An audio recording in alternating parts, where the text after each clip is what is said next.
Had a pretty shitty development this morning, to say the least. Looks like maybe some kids came through. Kids came through last night and gave the rearview mirror the old bash with the baseball bat. I don't know what I'm gonna do about that because I'm going on Monday. I don't know.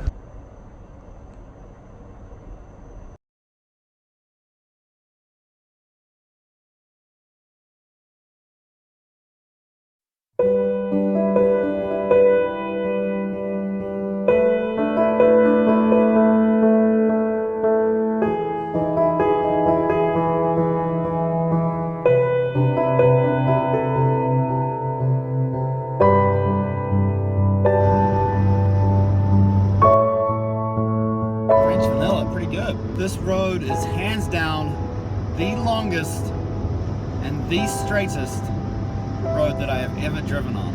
It's never ending. You know what? I think I'm convinced the earth is flat. It's just ridiculous.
Alright, we're kind of settled in here, unpacked the bags and whatnot. The first thing we got to do is knuckle down and sort out our tournament schedule. So I found this amazing spreadsheet on the 2+2 forums that has every single tournament from all the casinos in Vegas in one place on this spreadsheet. So I'm just going through that now and highlighting the tournaments that I'd like to play, the ones I definitely want to play. This spreadsheet is absolutely amazing. So thank you to Kenny on 2+2 forums who made this. Absolutely brilliant. I might see if I can put a link on the video to for other people if they want to use this. It's amazing.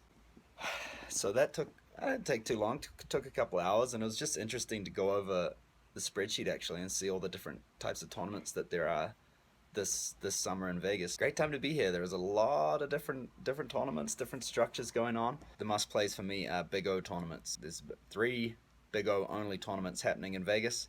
I'll be playing 2 out of the 3 because one of them clashes with the Monster Stack, which is the World Series tournament, no limit tournament, $1,500 tournament that I'm gonna play. So I'll miss that one, but I'll be playing the other 2.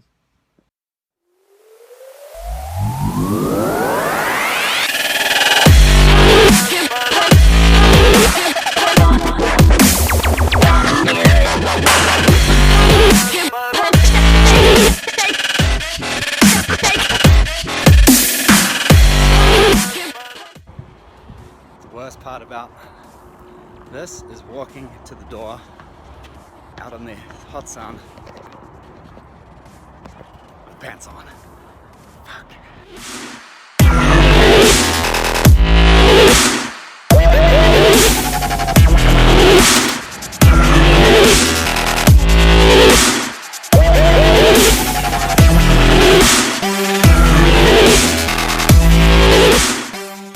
So I am the biggest wuss. I just went and introduced myself to Andrew Mimi. Saw him here at the Rio and said, hey, love the videos, blah blah blah. I thought it'd be great if I could get him saying, "You are the best New Zealand speaking big O poker blogger." I know that's fairly specific, but I wussed out. So no footage, but yeah.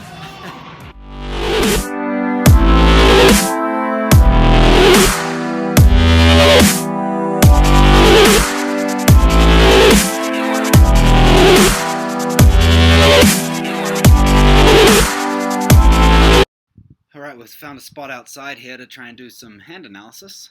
I played a couple of sessions of 2-5 no limit hold'em here in Vegas, and I had a couple of interesting hands that I wanted to go through. So I played one session at the Rio and one session at the Venetian. I hit the God mode button at the Rio and did really well there, and unfortunately I hit the off switch before I went to the Venetian, so didn't do so well there. But the hands, let's get them kicked off. First hand is from the Rio. I have a stack of around $700.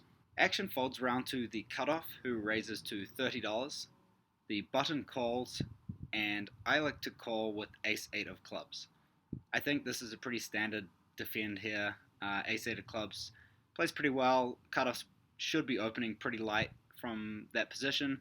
The button wasn't a particularly strong player and was playing fairly passively, so I think his range is quite wide as well. The flop came down ace-4-9 with one club. So we flopped top pair with the 8 kicker and a backdoor flush draw. I don't think there's any merit in betting here. Pretty standard to check and see what our two opponents do. The cutoff bets $30 into the $45 pot. Button calls. At this point, I think folding is just not an option. Raising seems kind of suicidal, so I think really the only option we have is to call and play turn cards. The turn is the king of clubs. It's a pretty good card for us, so now our backdoor flush draw is starting to come to life. We still only have top pair with an 8 kicker. I don't think that betting here makes much sense. If we bet and get raised, then, we're in a horrible spot. We could have the best hand, but we could also be way behind. Our opponents could have an ace with a better kicker.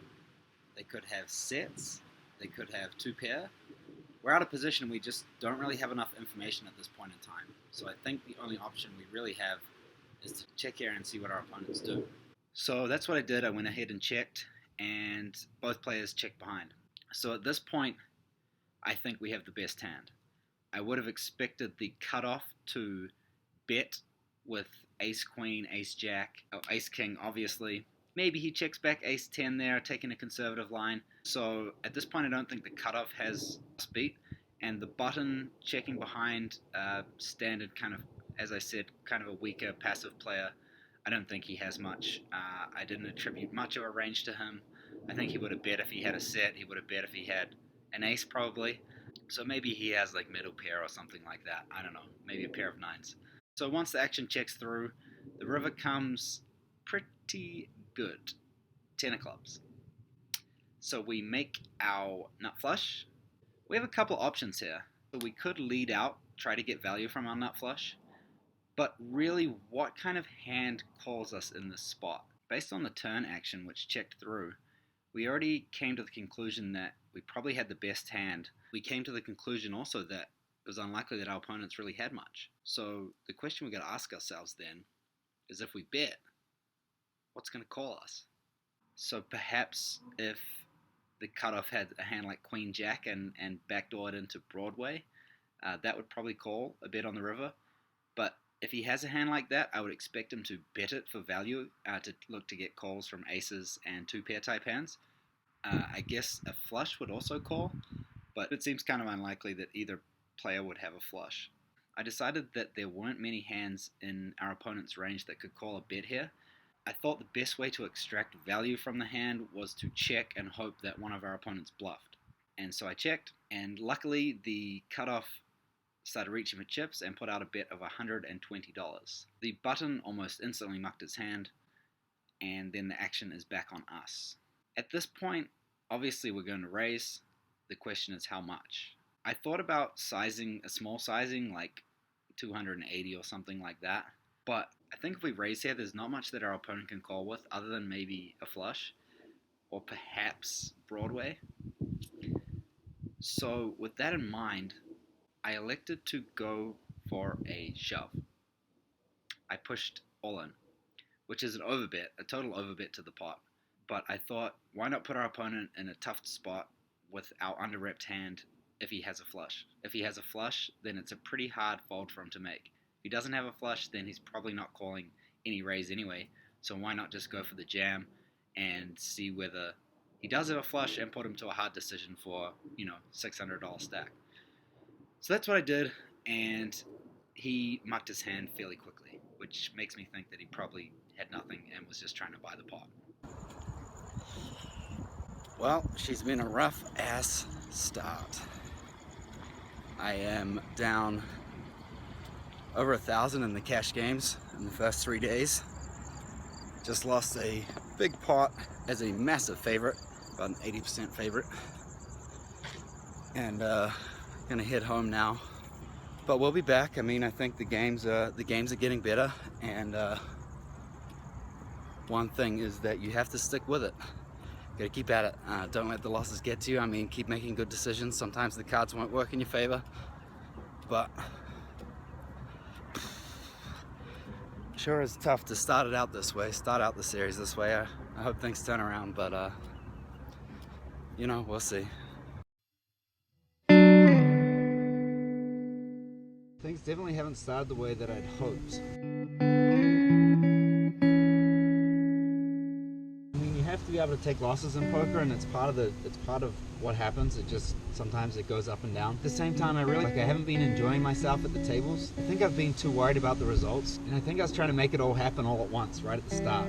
Make as much money as possible, work as hard as possible, grind as hard as possible, quick, happen. In doing that, I think I put a bit too much pressure on myself. I mean, if you're not enjoying playing, then what's the point in playing? Poker's a game, and games are meant to be played to have fun. That doesn't mean not taking it seriously. What I think that means is just stepping back and realizing that, hey, you're here playing a game. Yes, it's for money, but that's just how the game's played. Try to have fun with it. I think the key takeaway for me is that I need to go in there and I just need to play. It's a card game. You just need to play. Stop overthinking it.